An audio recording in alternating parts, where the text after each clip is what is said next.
Hey guys, Ryan here from Building Body, Mind, Soul at ironmartialartsonline.com. That's ironmartialartsonline.com. Check us out. We're here with a new toy today. It's actually not new. We've had this baseball auto pitcher machine here. Goes so we don't use the real baseballs. We use these like synthetic. It's about half the weight of a real baseball. Half is enough for this training exercise.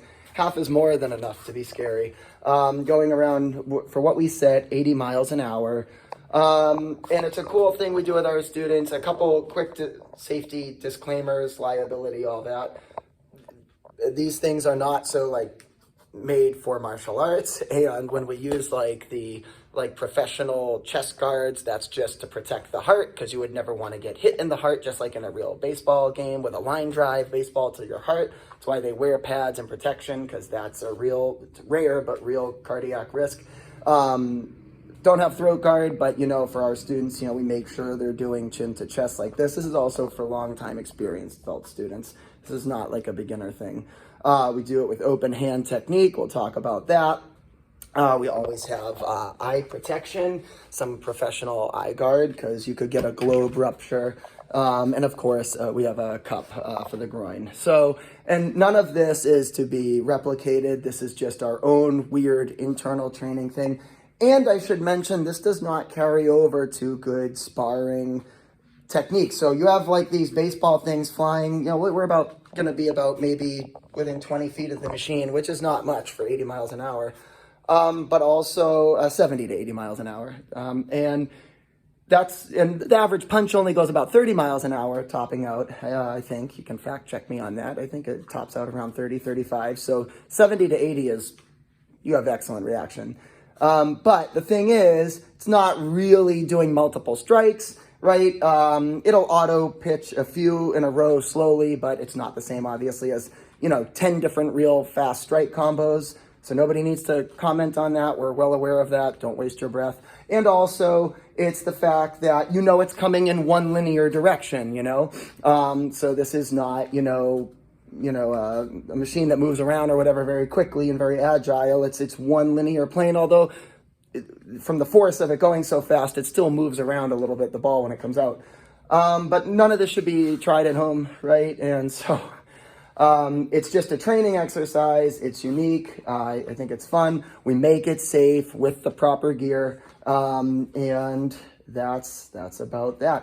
And it tests the power of open hand striking. As you get more comfortable with this machine, then what happens is you start to add strikes in between, because you don't want to just be a sitting duck in stance, because then it's not really challenging.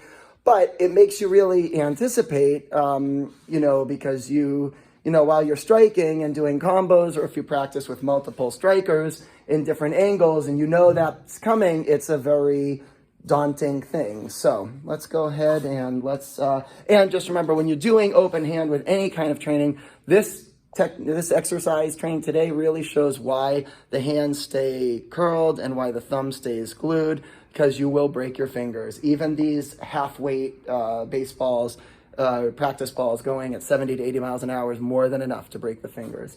So really test the power of open hand. So here we go. All right.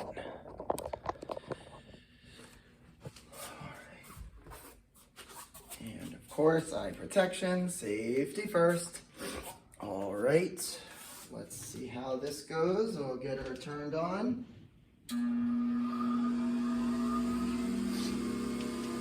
All right. And just move out.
So yeah, that is more, it actually goes a good bit faster.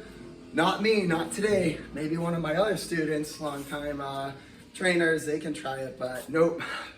I'm happy with that. And it's, you know, once we start adjusting the level and going at different heights, it really challenges you for, you know, castle stance, high guard, keeping hands open. I will say, the only real injury we've seen is when, you know, when people get nervous and they don't hold their structure and they start going like this. This is why you never strike like this. We had somebody almost break a finger going backwards like that, but that's because that's not the stance, right? The stance is this, tiger claw. And so that's real life, how that works. Extremely functional, extremely effective. You're not going to certainly take any reaction strikes faster than this from a human being, but it still is more complex, right? Because real sparring, people are using their legs, right? You have 2 legs, 2 arms, then you got, you know, the 8 points, so it's, you also have the knees and elbows added, so you have all the different striking areas and all the different striking methods and combinations.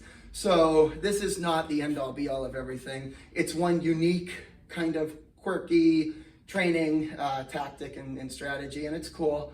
And we like it, but as always, safety first.